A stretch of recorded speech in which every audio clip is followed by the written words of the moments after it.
Bismillahirrahmanirrahim. Assalamualaikum warahmatullahi wabarakatuh. Para pecinta YouTube yang dirahmati Allah, banyak fenomena yang beredar dan sering terjadi dikala seseorang rajin sholat hajat dan berdoa ingin dilancarkan rezeki, ingin lunas hutang dan lain-lain. Tapi terkadang pada kenyataannya yang terjadi ada kalanya rezeki malah sulit, hutang nambah banyak, gali lubang tutup lubang, gali lagi, terus begitu. Serasa doa ini tidak ada tanggapan dari Allah.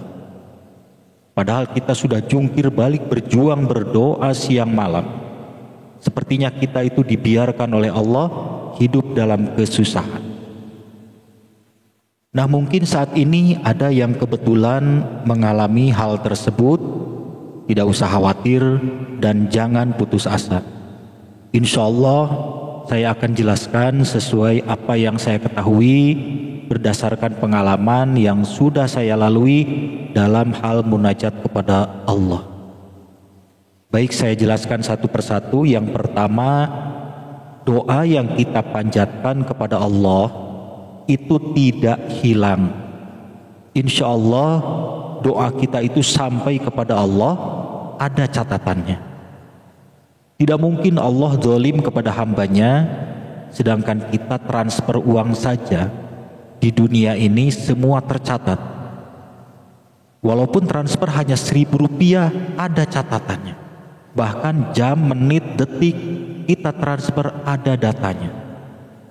Apalagi ibadah, apalagi doa yang dicatat oleh malaikat atas perintah Allah, tentunya lebih terperinci lagi ada datanya. Yang selanjutnya, yang kedua, kalau doa itu sampai, kenapa tidak dikabulkan oleh Allah? Kenapa hidup kita tetap sulit, bahkan makin terpuruk? Bapak, Ibu, dan siapapun yang kebetulan saat ini menyimak video ini, Allah sudah berjanji. Dan janji Allah itu bukan basa-basi, tapi tertulis resmi di dalam Al-Quran, surah Al-Ghafir ayat 60. Yang mungkin sudah banyak yang tahu, yaitu ud'uni astajib lakum. Berdoalah kepadaku, niscaya akan aku kabulkan untukmu. Allah itu tidak akan ingkar dengan janjinya. Doa yang dipanjatkan pasti dikabulkan. Namun tidak ada satupun yang tahu kapan dikabulkannya dan dalam bentuk apa dikabulkannya. Selanjutnya, yang ketiga, macam-macam rahasia Allah tentang dikabulkannya doa. Bisa jadi doa kita itu dikabulkan langsung kontan saat itu juga, atau doa kita itu dikabulkan di masa yang akan datang. Allah nunggu waktu yang tepat untuk mengabulkan doa kita. Dan mungkin juga Allah mengabulkan doa kita dalam bentuk lain. Misalnya keselamatan. Bisa jadi kita akan mengalami kecelakaan yang dahsyat di masa yang akan datang, dan Allah menyelamatkan kita dari kecelakaan tersebut sebagai jawaban atas doa kita yang memohon dimudahkan membayar hutang, tapi dikabulkan oleh Allah dalam bentuk keselamatan. Selain itu, bisa jadi Allah akan mengabulkan doa kita di akhirat. Karena Allah tahu kita ini dosanya banyak dan tidak akan terbayar dengan amal kita yang ada saat ini. Maka Allah tunda mengabulkan doa-doa kita untuk dikasihkan nanti di akhirat.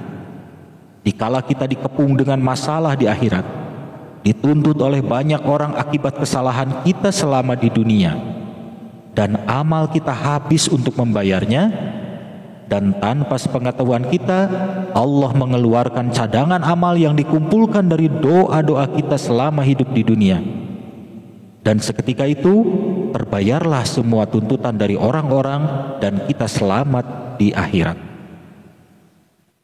Itu semua bentuk husnudzon kita kepada Allah. Karena pada dasarnya siapapun tidak ada yang tahu apa yang dikehendaki oleh Allah. Tugas kita hanya memohon kepada Allah dan tidak bisa memaksakan kehendak kita.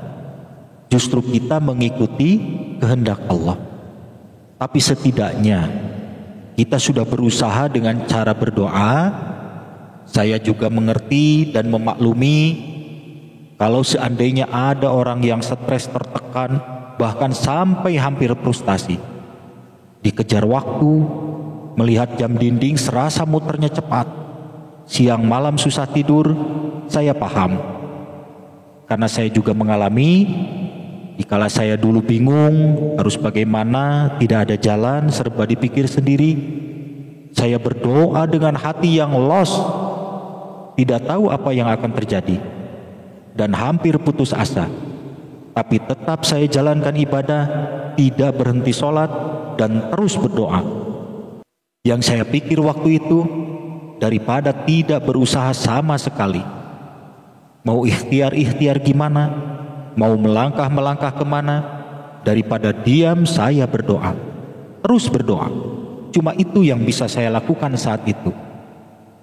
Dengan merenungkan pepatah, sekeras-kerasnya batu ditetesi air hujan, lama-lama berlubang juga. Saya pikir doa saya tidak akan sia-sia, pasti ada jalan. Cuma itu tekad saya saat itu. Dan alhamdulillah, perlahan-lahan, bertahun-tahun lamanya, Allah membukakan jalan kehidupan buat saya. Sampai saat ini, alhamdulillah, berkat Allah subhanahu wa ta'ala. Saya bisa usaha kecil-kecilan, punya kendaraan walaupun harga murah, sederhana tapi disyukuri. Dan yang namanya hidup itu tentunya tidak akan lepas dari masalah. Karena dunia ini tempatnya ujian. Bahkan baginda Nabi SAW pun hidupnya pahit getir. Bahkan doa Nabi pun ada yang tidak langsung dikabulkan oleh Allah sampai bertahun-tahun. Apalagi kita. Tapi apapun itu, kita tetap bersama dengan Allah, jangan menyimpang dan jangan jauh-jauh dari Allah. Para pecinta YouTube yang dirahmati Allah, demikian semoga yang saya sampaikan dalam video ini bisa menjadi motivasi dan inspirasi untuk kita semua. Jangan putus asa, tetap berdoa kepada Allah, jangan berhenti berdoa. Walaupun saat ini gelap gulita, tapi mudah-mudahan Allah memberikan jalan secepatnya dan kita segera terbebas dari masalah-masalah. Amin.